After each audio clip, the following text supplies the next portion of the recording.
Alors la carte ici présente est intéressante pour voir déjà la situation de l'Empire d'Allemagne, hein. Vous voyez que l'Empire d'Allemagne, donc il est enclavé en quelque sorte, au centre de l'Europe, hein, entouré par des ennemis, hein, le Royaume-Uni, la France, l'Empire russe. Vous voyez également qu'indiqué dans la légende, vous voyez marqué ici région contestée entre États. Donc bien sûr, on a déjà parlé de l'Alsace et la Lorraine, hein, contestée entre la France et l'Empire d'Allemagne.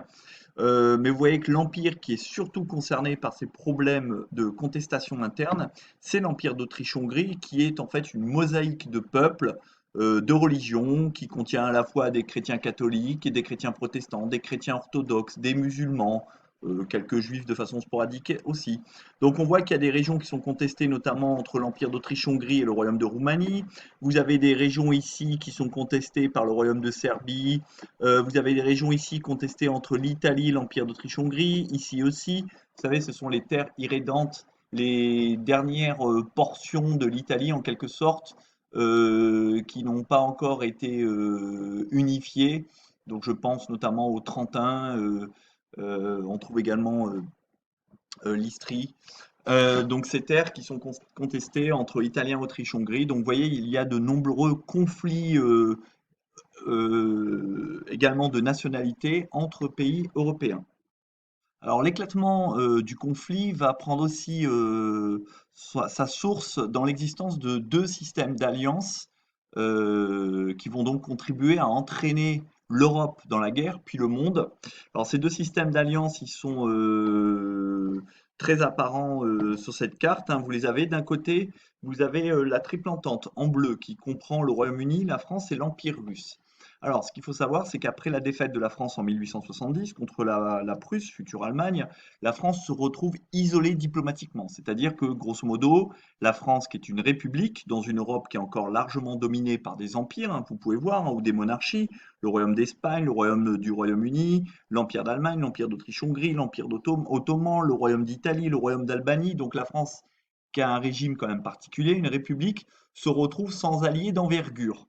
Donc petit à petit, la diplomatie française va s'évertuer évidemment de trouver des alliés, et si possible des alliés qui aient le même ennemi commun qui serait l'Allemagne. Alors dès 1894, la France signe avec l'Empire russe une alliance, une entente, et puis en 1904, je vous en ai déjà parlé, la France va signer avec le Royaume-Uni ce qu'on va appeler l'entente cordiale, qui mettra fin aux conflits coloniaux entre ces deux pays et qui va céder finalement avec les trois pays indiqués en bleu sur la légende, ce qu'on va appeler la triple entente. D'accord? Donc d'autres pays viendront s'ajouter à ces États de la triple entente pendant la Première Guerre mondiale, à savoir le Royaume de Grèce, de Serbie, de Roumanie. De l'autre côté, vous avez ce qu'on appelle la Triple Alliance. Alors la Triple Alliance, elle réunit ce qu'on appelle les empires centraux, puisqu'ils sont au centre de l'Europe, et qui comprennent également le Royaume d'Italie. On les appelle aussi l'Axe. Non, pardon, l'Axe, ce sera la Seconde Guerre mondiale, je dis n'importe quoi, vous oubliez. On les appelle, pardon, les empires centraux. Alors à l'origine, c'était la Duplice, qui unissait l'Empire d'Allemagne et l'Empire d'Autriche-Hongrie, donc deux empires qui parlent l'allemand, hein.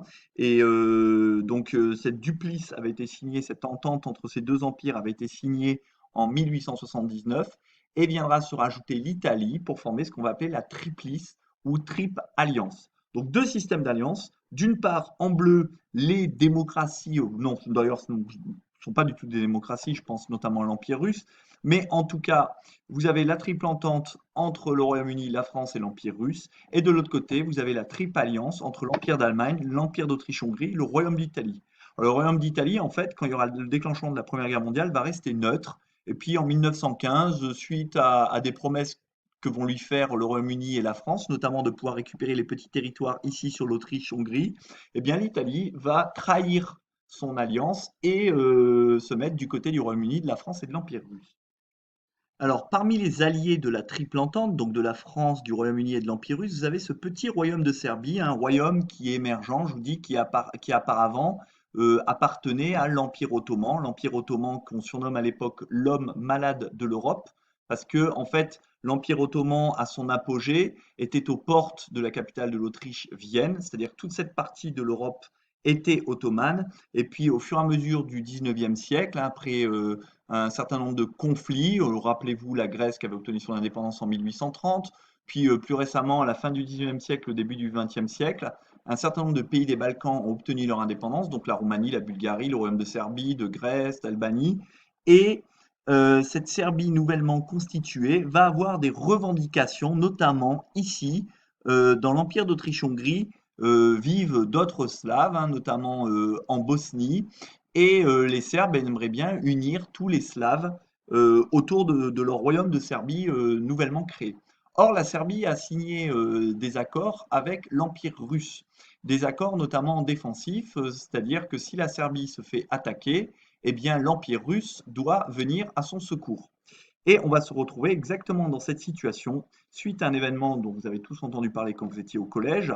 Cet événement, vous l'avez ici dans la petite vignette en bas à droite, c'est l'assassinat par un nationaliste serbe qui s'appelle Gavrilo Princip à Sarajevo de l'héritier de l'Empire d'Autriche qui s'appelle François Ferdinand. D'ailleurs, Franz Ferdinand, ça a donné naissance à un très bon groupe de rock. Je vous invite à écouter.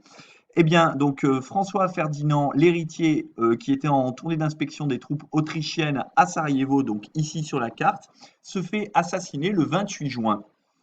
Cette nouvelle arrive au sein des capitales anglaises, françaises, et finalement, elle alerte pas beaucoup les monarchies et les dirigeants locaux, qui, on est au tout début de l'été, n'hésitent pas même à partir en vacances.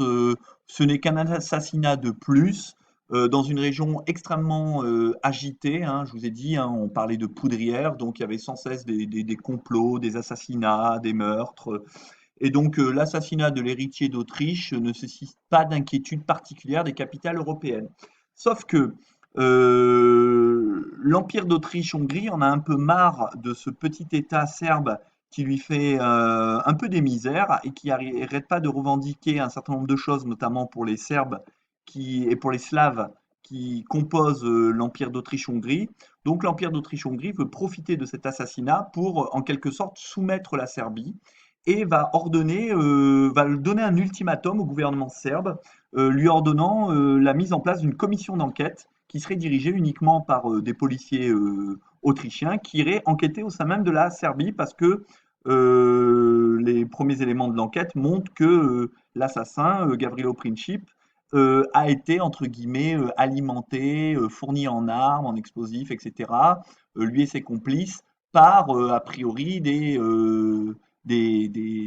partis nationalistes serbes. Peut-être pas le gouvernement serbe officiel, mais en tout cas des nationalistes serbes. Donc ils demandent que soit mise en place une commission d'enquête composée d'Autrichiens. Et que cette commission d'enquête puisse accéder librement à la Serbie et mener son enquête tranquillement. Ce qui est évidemment est un crime en quelque sorte de lèse-majesté parce que ça serait pour le gouvernement serbe accepter finalement sa soumission à l'Autriche puisque l'Autriche aurait le droit d'enquêter en Serbie. Imaginez, c'est comme si l'Allemagne aujourd'hui allait enquêter en France et faisait un peu ce qu'elle voulait pour mener sa propre enquête en France. Évidemment, le gouvernement français jugerait ça inacceptable et ne l'accepterait pas. Donc cet ultimatum est lancé par le gouvernement autrichien de l'Autriche-Hongrie à la Serbie en leur disant si vous n'acceptez pas notre donc cet ultimatum est lancé pardon le 23 juillet donc l'Empire autrichien lance cet ultimatum à la Serbie en leur disant soit vous acceptez notre commission d'enquête, soit nous vous déclarons la guerre. Sauf qu'entre-temps, la Serbie réobtient la confirmation que la Russie va la soutenir en cas d'attaque. Mais bon, c'est une grande partie de bluff. Donc l'Autriche-Hongrie et l'Allemagne, son allié, ne pensent pas que la Russie va rentrer en guerre à ce moment-là. Donc le 28 juillet, que fait l'Autriche? Elle déclare la guerre à la Serbie. Le problème, c'est que le 30 juillet, la Russie mobilise. Alors là, on franchit un pas. C'est-à-dire que la Russie appelle tous les hommes en âge de combattre et leur dit demi-tour droite, vous venez à la caserne, vous enfilez un uniforme, on se prépare entre guillemets pour la guerre. Ce n'est pas encore la guerre. L'Autriche-Hongrie, qui avait obtenu avant son attaque sur la Serbie le soutien de l'Allemagne, eh bien, cette Allemagne, le 1er août, mobilise à son tour. Et puis, en réponse à la mobilisation allemande, eh bien, la France, qui ne veut pas accuser un coup de retard, mobilise à son tour. Donc, les hommes sont appelés. Le Royaume-Uni mobilise sa flotte le 2 août.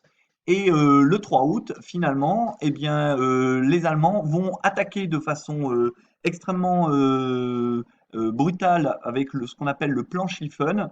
Les Allemands ont pour stratégie d'envahir, de passer à travers la Belgique, qui est un État neutre, d'essayer d'envahir le nord de la France et d'emprisonner les troupes françaises qui sont à la frontière, de les contourner, de les prendre à leur piège, donc un mouvement qui sera un mouvement tournant, et d'essayer d'écraser la France le plus rapidement possible pour ensuite pouvoir se retourner sur la Russie.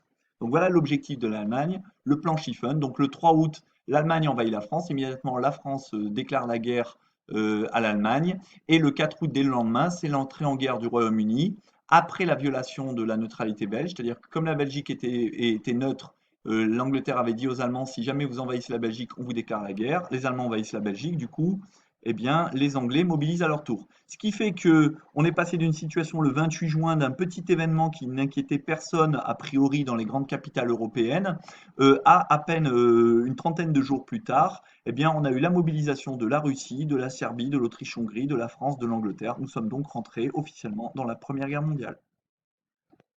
Alors après s'être intéressé dans le grand 1 sur les origines de la guerre, que vous avez pu voir qu'elles sont assez complexes, c'est pas uniquement la France qui veut prendre sa revanche sur l'Allemagne, ça c'est notre version française. Mais pour qu'il y ait une guerre européenne et puis une guerre mondiale, il faut que comment dire, les causes soient multiples. Euh, Vous apprendrez en faisant de l'histoire géo que souvent les causes d'un élément qui peuvent nous paraître assez évidents sont bien souvent beaucoup plus complexes qu'on peut l'imaginer. Donc là, vous avez pu vous apercevoir que les causes étaient extrêmement multiples et que finalement, l'étincelle qui a déclenché le conflit, ça a été un assassinat de l'héritier de l'Empire d'Autriche-Hongrie à Sarajevo, mais ça aurait pu être 3 ans plus tôt la canonnière allemande présente à Agadir, ça aurait pu être en 1898 les tensions entre la France et l'Angleterre à Fashoda.